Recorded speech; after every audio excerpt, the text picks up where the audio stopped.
Well, while the Christmas season is joyous for some, it can be a time of anxiety and depression for others. So we're navigating the holiday blues when we return with Dr. Karen. Hi, Dr. Karen. Hi. Welcome back to Your Life, Arizona. You know, this time of the year is filled with joy and cheer for some. For others, it's actually really a difficult time of the year when depression and anxiety can be at an all-time high. And that's exactly why we're talking to Dr. Karen Ruskin this morning about not just enjoying the holidays, but in some cases, really coping and surviving during the holidays. Dr. Karen, good morning. Before we get to this subject, we were talking in the break about the George Clooney subject and not kiss. Tell me what you said, because I think it was fascinating. Thank you. So my perspective with regards to the George Clooney, the movie, the whole thing, that's the not kissing. The not kissing is, historically, when actors kiss their on-screen person, they end up more often than not with that person that they've been with, because you develop feelings for someone when there's a kiss. Okay. So I view it as, in the wisdom years, which is really over 50, you have enough years to reflect upon your life, the mistakes that you've made, your experiences that you've had, and he knows it's not wise to kiss your people you're working with, because you could potentially develop feelings. Now, might that affect the roles that he gets chosen for? Certainly. Might he change his perspective on this? Maybe. But the point is, you can develop feelings when you've kissed somebody, and this is a way to keep your relationship intact by not doing that. Interesting. So it's really kind of a olive branch, or if you will, a handout to his wife, really. Absolutely. All right, wait, let's get to the holidays. Okay, holidays. This really can be a tough time for so many people. Yes.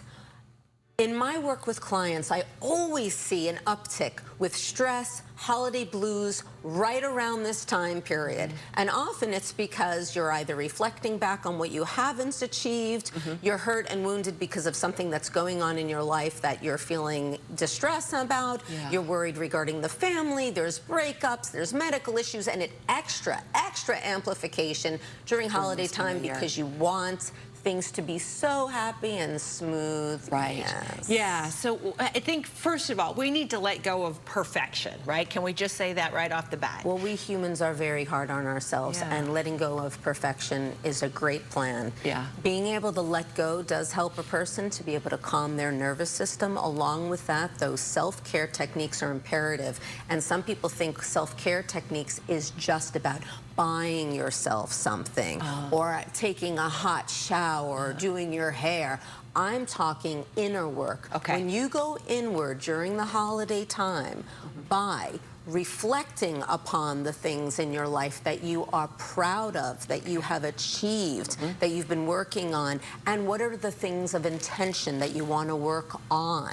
When you self-care by taking a walk outside, this grounds you by getting fresh air. It's a grounding method. There you go. So that is your first tip here is fresh air, mobility, you know, getting the physicality of, you know, the blood flowing and what that does for us.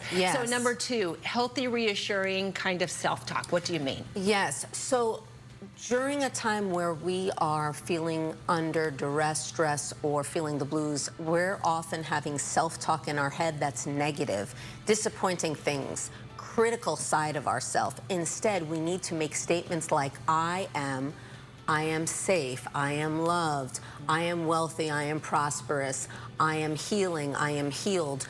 I am statements to help your body hear what your mind is saying. And I feel like we need to be intentional about catching ourselves, talking ourselves down, right? Or bad talking ourselves. Yes, the self-talk is constant, and we are listening to our self-talk. Imagine if we say to ourselves, you are fat, you are no good, you're not good enough, you have not achieved what you wanted to, and you're never going to be able to. You believe it after a while. We believe it, and it wounds us. It actually is an injury. Dr. Karen, number three, human connection interaction. Yeah. Connecting with others is very important. We are relational beings. So along with the going inward and having some quiet time to yourself with the other two tips that we just mentioned, the third is important to connect with others. And I'm talking about people who are positive in your life, not the downers. And whether it's activity-based friendship or whether it's deep communication, either one and or both. Okay, reflection and intentions, what do you mean? Yes. So reflecting upon what it is that you have achieved and the things that have happened in your life. You can write this down in a journal, you can put it on a board, but you want to spend time in some honest reflection, because we will automatically reflect in our head and our intentions, our desires for the upcoming year in a positive way. Things like, I will believe in myself in the upcoming year. I will give myself healthy choices. Those are the things we want to write down, because if we see it and we say it, we believe it. And then lastly, the vagus nerve breathing. Okay. It's very important how we breathe. Our breath is with us all the time. If we breathe like this, that's too fast, and it doesn't relax the vagus nerve. The vagus nerve specifically is what stores trauma and anxiety. And if we can relax our nervous system by breathing in slow through the nose, hold shorter, and out longer than you've breathed in, out through the mouth.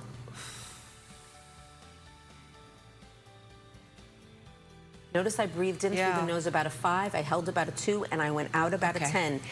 It's intentional breathing, because when you breathe out longer than what you've breathed in and out through the mouth, you tap into the vagus nerve. And if you do that while you're utilizing your enteric nervous system, that's our other brain, our stomach. So as you're breathing in, your stomach is going out. As you're breathing out, your stomach is going in. You are actually relaxing your nervous system to let the body know and the nervous system know, I am safe, I am calm, and then you feel energized with all 5 of these to be able to take a step back and feel calmer and happier when you're experiencing duress, stress, and blues. Got it. Dr. Karen, thank you so much. It is my pleasure. I feel like intentionality is really the key here. Happy holidays to you, my friend. Thank you for having me. Happy holidays. We'll be right back.